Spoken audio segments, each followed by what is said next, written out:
Good morning, everyone. As Chief mentioned, my name is Stephanie Weaver.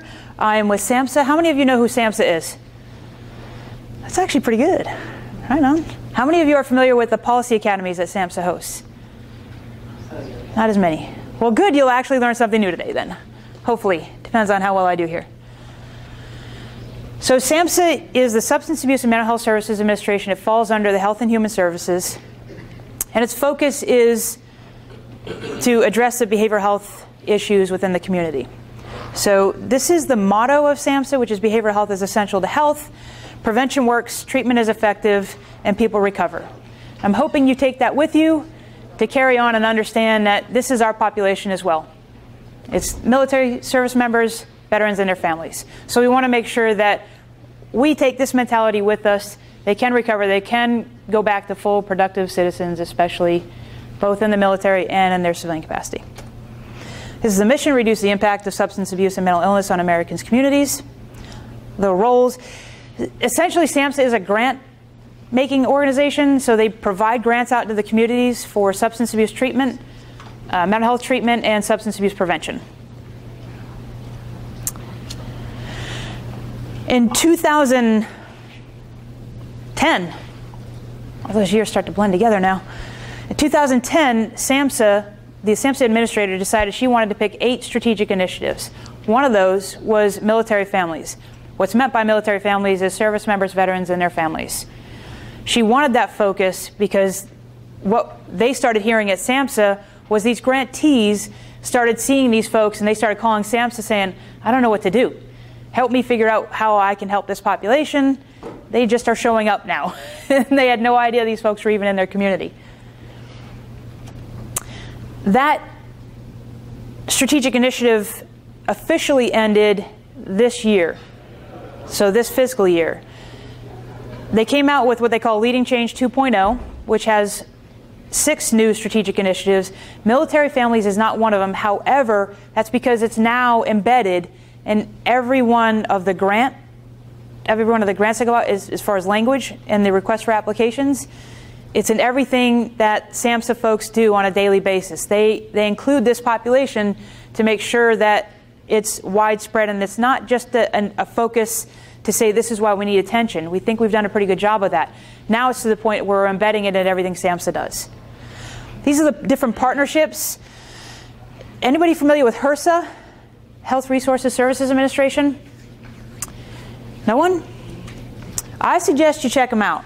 They are a sister organization of SAMHSA in the sense that where SAMHSA is focused on behavioral health, HRSA is focused on physical health. There are these community-based, federally qualified community health centers. And it's likely that some of your troops are actually using these facilities. They're using the benefits that come from this community-based health center, and oftentimes they're focused on low income. So a lot of these folks are actually going and using these services. There was an MOU set up between SAMHSA and HRSA to use what they call Area Health Education Centers, or AHECs, to provide military culture training to the docs in these what they call FQHCs, those federally qualified health centers, so that they could better understand how to serve those folks that are coming in. And they're now tracking the number of veterans and military members that they're seeing. They're asking that question at intake and talking about demographics. So it's somebody you really should check out because it's likely that your folks are using them. So this brings me to kind of the showcase of SAMHSA when it comes to this population. In 2008, SAMHSA decided to address the concerns of the grantees by pulling together 10-member teams from a few different states, helping them create a strategic plan to address the behavioral health needs in their state. They did this by locking folks in a room for 2.5 days with a trained facilitator and access to any kind of subject matter expert you could think of related to behavioral health. So it really was an opportunity for these folks to get together, and oftentimes it was the first time they ever met. For New Hampshire folks, do you know who Jo Moncher is? Yeah, she's a hero among these policy academy teams. I mean, no offense, Pennsylvania, you guys are on a track though. Don't worry. Yeah, maybe next time I can say Pennsylvania, but you know, they got you beat, sorry. But there's a tremendous amount of work that's coming out of her office, and the connections were made through the Policy Academy process. So I mean, I don't want to brag or anything, but SAMHSA did that. So we're pretty cool. And I can say that now because I'm no longer a military liaison there. I'm a civilian, so I can brag on SAMHSA. They also follow up these Policy Academy events with on-site technical assistance or virtual technical assistance. And that happens when the state determines that there's a need that they want to address based on their strategic plan and saying, we're struggling with getting over this barrier, we need help with this. Oftentimes, the two biggest requests are related to data mapping and financing for sustainment. Those are the two biggest requests for technical assistance. So far, 46 states, 4 territories, and DC have been through. New Mexico, South Dakota, Nebraska, and Mississippi have not yet been through. Although I've talked to 3 of those states since I've been here and they want to, so I'm just waiting on Nebraska to show up. Perhaps I haven't been in their state yet. And up here, if you're interested, it's a fact sheet on the Policy Academy process. On the back side, there's a pretty map. Everybody likes maps, and it's colorful. So feel free to just post that up in your cube because nobody works in offices anymore. And it'll just be a decoration, if nothing else.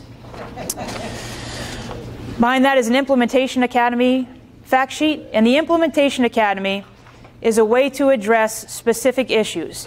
When we gave opportunities to every single one of the states and territories to attend this Policy Academy process, we recognized that we need to take this the next step further. So we identified 3 specific topic areas. So this past year, we held an Implementation Academy, which is a Policy Academy narrowed down on a specific topic, and that we did that on military families, specifically the families. We did it on jail diversion or the justice-involved population. Because have any of you dealt with troops that have been involved in the justice system? No one, right? I mean, we don't get in trouble. What, you're raising your hands? People get in trouble in the military? I'm shocked. That doesn't happen. So we're trying to figure out different ways through jail diversion programs in order to be able to help them get on the right track. And the third one was on suicide prevention. We also held a conference on workforce development, and it wasn't just about getting troops to work, although that was part of it. The big part of that was, one, introducing military culture into the workforce related to behavioral health so they can address these needs appropriately for this population. God, man, I talked too long. Then, we're also talking about being able to expand the force. So we need to make sure that we have a workforce in behavioral health that's able to address these needs in an appropriate time. So we don't want to be able to say, get help, get help. They finally step up and then go to appointment and they say, oh yeah, great, we can see you in 30 days. We want to make sure that that workforce has the capacity to address these issues. And then the last piece of paper is a fact sheet on the SAMHSA Service Member, Veteran, and their Families TA Center. The TA Center provides that technical assistance to the states. It is meant for state levels, and it's typically set up for the Policy Academy teams. But if you all are finding barriers, we can get you connected with those teams and we can get you the TA that you need. Even in the Guard, it's federally funded, so there's no worry about the lawyer. He's gone, right? Good, right? All right, so we're good to go. No worries. You're not endorsing anything. You're not having a bake sale. We're just going to give you technical assistance. This is a pretty map. I can skip over that. Oh, I went the wrong way. These are some of the strategic plans. These are some of the visions. You'll have all these things because I only have like a minute left now, I think. Current activities, there's a lot of focusing, but I really want to get to this, the tools for connection. The Policy Academy teams, if you're not connected with that Policy Academy team, let me know. I have cards up here, and I think the last slide has my information on it. Please let me know, and I can get you connected to those teams. There is always Guard representation on every one of those teams. Perhaps it's not the right person, or there aren't enough of the Guard folks there to fully represent. So make sure you do that. I was a National Guard liaison, but there was somebody that replaced me. He's actually from Maine. First Sergeant Roger Braun is out there now as the military liaison at SAMHSA. You can always get a hold of him or me, and we'll be happy to help you with anything you need.